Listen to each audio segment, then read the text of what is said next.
Magandang araw sa ating lahat mga boxing fans, saan mang panig ng mundo. Ang labanan o bakbakan na ating tatalakayin ngayon, ito po sa pagitan ni Abdullah Masun kontra Sam Nox.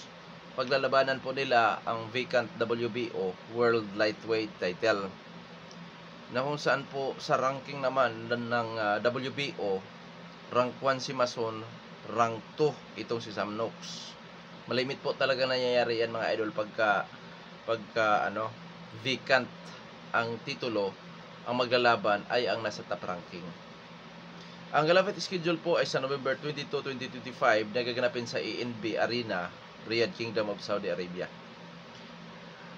Sa labanan na ito tayo po maghahayag ng sarili nating fight prediction, comparison, analysis na kung saan doon po lamang sa ating gagawin na comparison, detalyado na inyong malalaman kung saan nga ba naging yamado, saan naging dihado itong mga maglalaban. Inanyayahan ko rin po kayo na panoorin ang buong video bilang karagdagang kaalaman para sa atin na mga boxing fans. At hindi lang po yon, marami rin po kayong mapupulot o makukuha na mga basihan na posibleng magbigay influensya sa inyo, lalo na pagdating po sa inyong desisyon kung sino ang inyong papaboran. Nasa tingin po ninyo ay may malaking tsansa sa panalo dito po sa maglalaban. Bagamat ang Dong Sports PH ay naghahayag po ng prediksyon, nasa inyo pa rin po ang huling desisyon. Bago naman natin to simulan, para po sa mga boxing fans na bago pa po lamang napadpad dito sa ating munting channel, inanyayahan ko po kayo na sana suportahan po ninyo sa pamamagitan po ng pag-subscribe, like, and share. At para po sa mga boxing fans na walang sawa na sumuporta o sumubaybay dito sa ating munting channel, taos puso po ako nagpapasalamat sa inyong lahat, lalo na ngayon na ang Dong Sports PH po sa awa ng Panginoong Diyos ay monetize na. Salamat po sa inyong lahat. Kung wala kayo, wala rin po talaga ang Dong Sports PH. So ngayon mga idol, hindi na natin ito patagalin pat simulan na natin ang ating talakayan.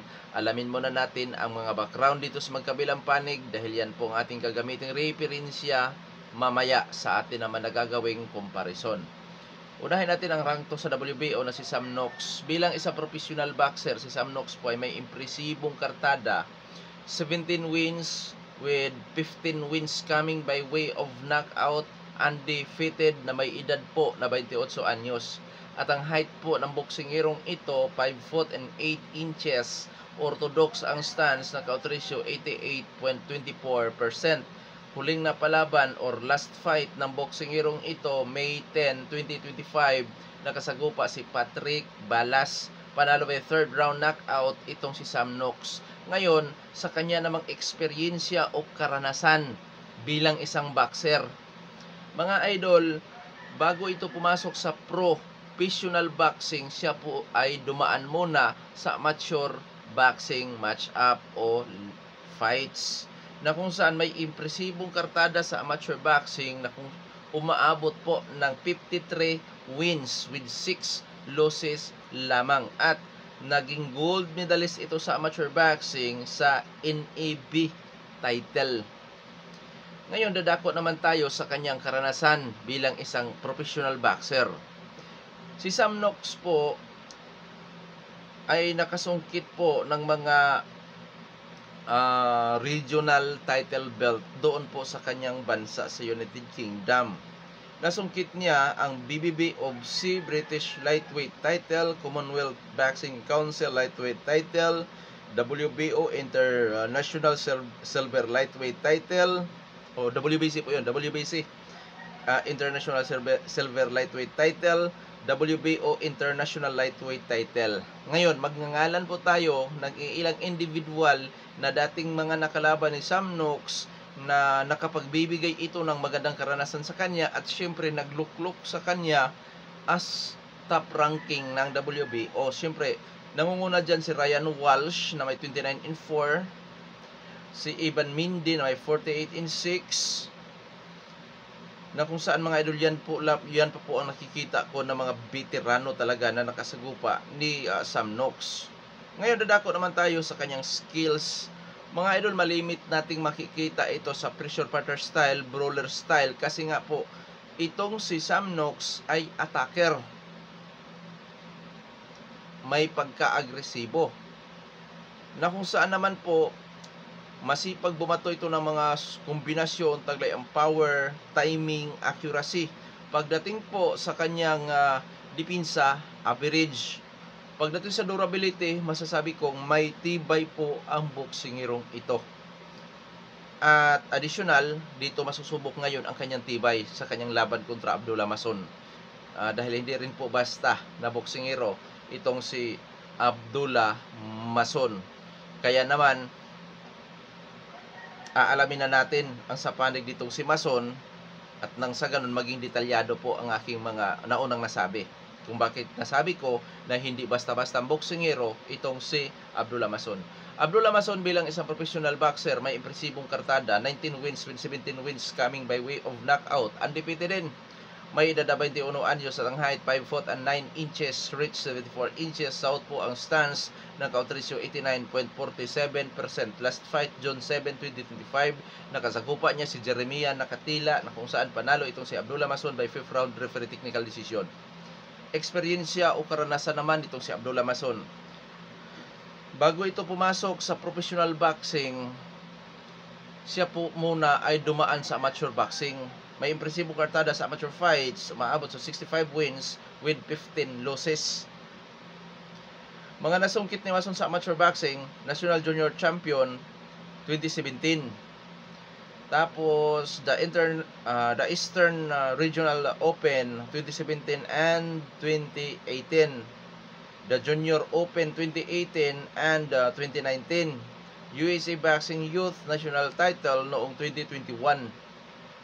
Ngayon, dadako naman tayo sa kanyang eksperyensya o karanasan naman bilang isang professional boxer. Pinakamatindi na kalaban nito na kilala po talaga at di hamak na mas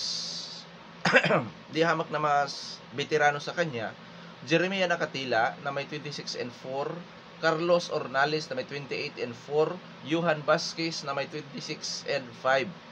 Mga regional title belts na sungkit nitong si Mason sa kanyang pagiging isang professional boxer, ang NABO at NABF regional title belt.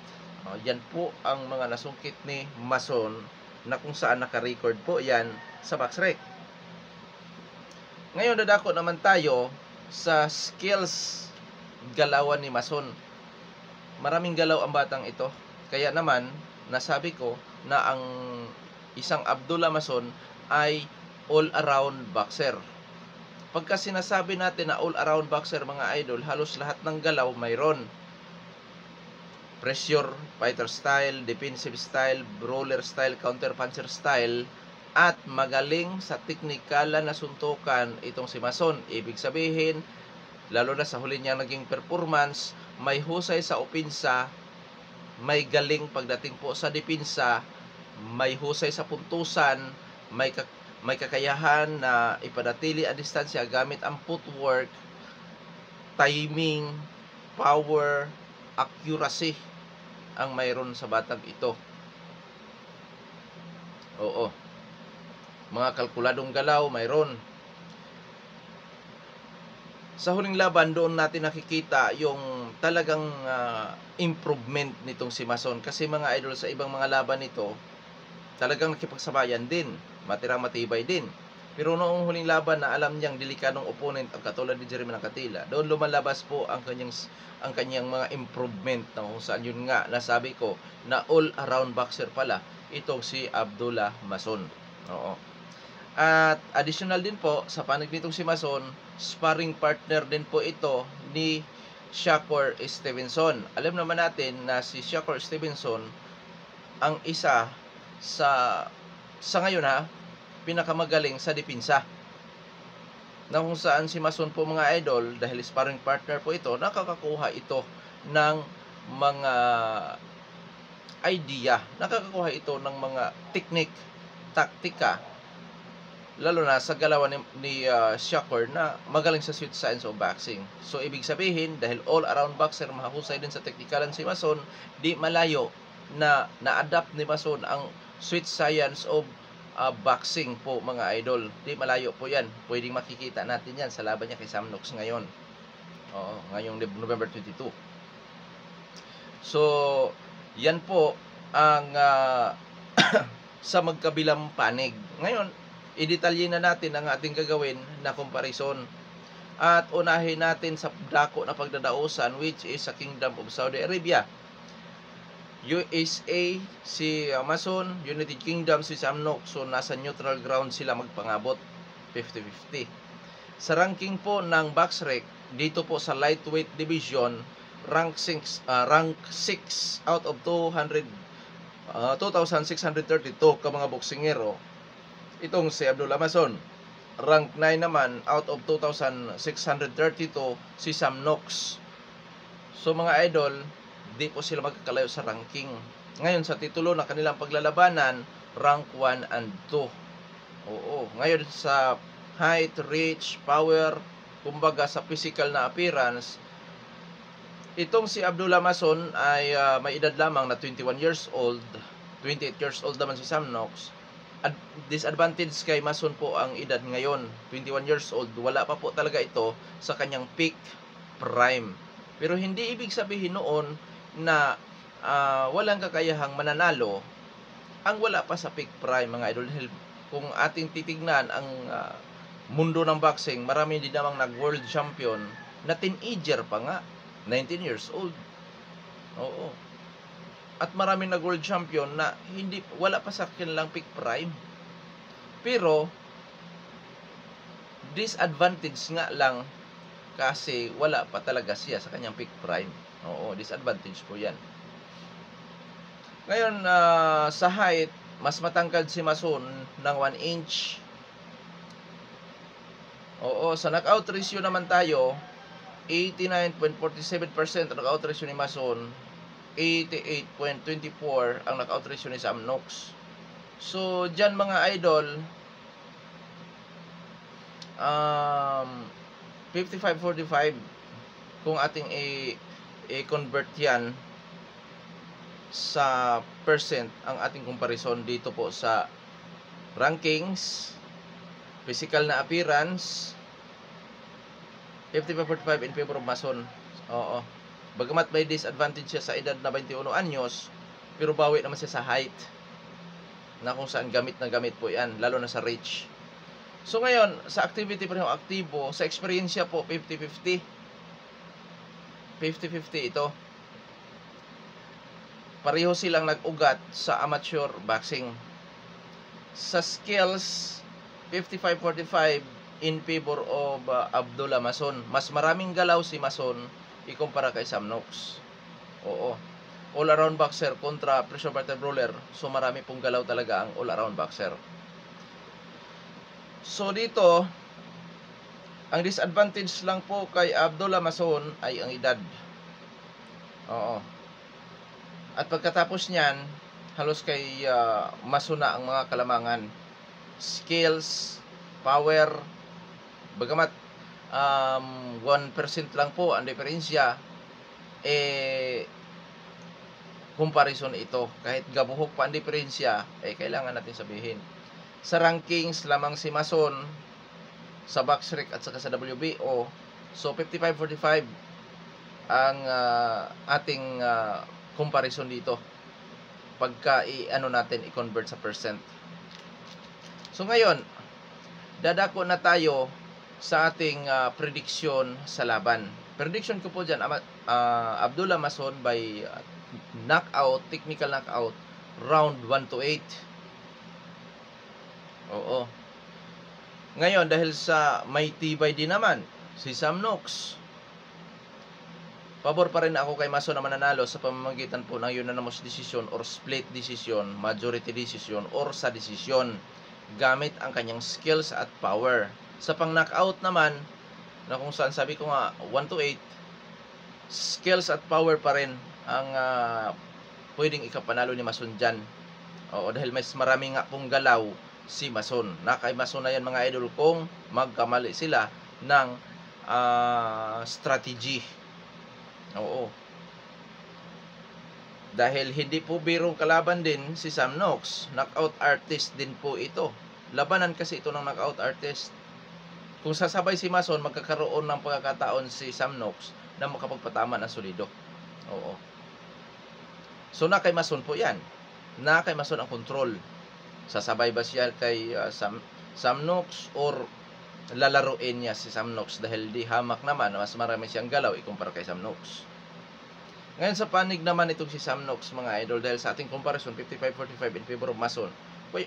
Maaring mapatanong kayo sa akin, kayo yung sportsman saan sa bang manalo si Sam Nox? Siyempre naman, 55-45 lang po ang ating comparison. Sa panig ni Sam Nox, posible din niyang mapanak out si Abdullah Mason doon po sa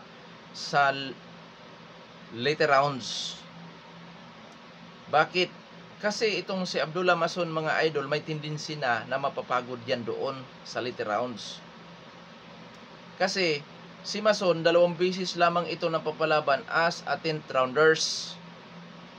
Pangalawa, sa mga laban ni Mason, wala pang umaabot sa 8 rounds po ang kanyang mga nagiging katunggali. Lalo na sa huling laban, hanggang 5 round lang ang itinagal ni Jeremiah Nakatila. So, yung stamina, dahil knockout artist si Mason, although pareho sila, stamina, posibleng doon magkaroon ng pagbabago sa galaw si Mason at doon posibleng makabawi itong si Sam Nox. Oo. Ngayon, Kuya Dong Sports, may tsansa bang manalo sa pamamagitan ng puntusan si Sam Nox? Oo naman. Maaring sa early rounds mga idol, itong si Mason mangingibabaw dahil nga sa skills. Pero pagka maramdaman na ni Mason ang pagod dahil hindi ito sanay sa pangmatagalang laban, doon pwedeng makabawi sa puntusan si Sam Nox sa later rounds, na kung saan mga idol magiging palaisipan ito ng mga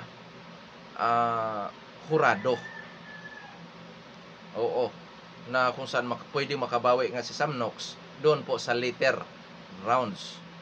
Ilagay natin, magsimula sa round 8 to 12. Kung makuha ni Sam Nox yan, dahil napagod itong si Abdullah Mason, or magbabago ang galaw ni Mason, pwede nga magbago ang galaw ni Mason sa round 7 or round 6 or early second half sa kanilang laban, dahil nga hindi sanay ito sa pangmatagalang laban. Pero ang disadvantage na yan ni Mason, dahil nga hindi sanay sa pangmatagalang laban to, pwedeng makuha yan mga idol sa ensayo, preparasyon, sa training, na kung saan hindi lang magpakakampante itong si Mason sa kanyang lakas, sa kanyang skills. O hindi lang siya magpakakampante. Kasi marami namang knockout artist na kayang umabot, kayang sumabay, kayang makipagsabayan hanggang 12 rounds. Tulad ni Berhel Ortiz. First time siyang umabot sa 12 rounds sa laban kay Buhatchok. So, nasa preparasyon pa rin yan. Pero yun nga, may tendency na mapapagod si Mason doon po sa mga later rounds. Na yun nga, pwedeng makabawi dyan si Sam Nox sa puntusan at kahit sa knockoutan din po mga idol. Kaya hindi ka taka-taka yan, hindi ka gulat-gulat yan na mangyari na mananalo itong si Sam Nox sa labanan din na ito mga idol. Lalo na syempre pinaghahandaan din po ito ni Sam Nox, dahil ito ang isa sa pinakamalaking laban niya, ang isang world title bout, although pareho sila. Lamang dito sa pananaw ng Dong Sports PH, lamang po si Mason dahil sa skills at syempre power din po mga idol. All around boxer kasi to, mas maraming magagawa. Pero yung skills ni Sam Nox naman na pressure fighter brawler, agresibo na pagkaboksingero, makapagbibigay ito ng magandang laban dahil posibleng mahihirapan din si Mason sa galaw ni Sam Nox mga idol. Posible din yan dahil ang malimit na nagpapahirap sa mga technical fighter, all around boxer, aggressive fighter din, na kung saan mayroon ngang kaagresibuhan si Sam Nox. Oo. Kaya dapat abangan natin ito dahil lightweight division to mga idol. Di malayo may mga Pinoy dyan na lulusot sa lightweight division. Oo. Ang masasabi ko dito, magandang laban to. Hanggang dito na lamang, ito Pandong Sports PH. God bless po sa ating lahat.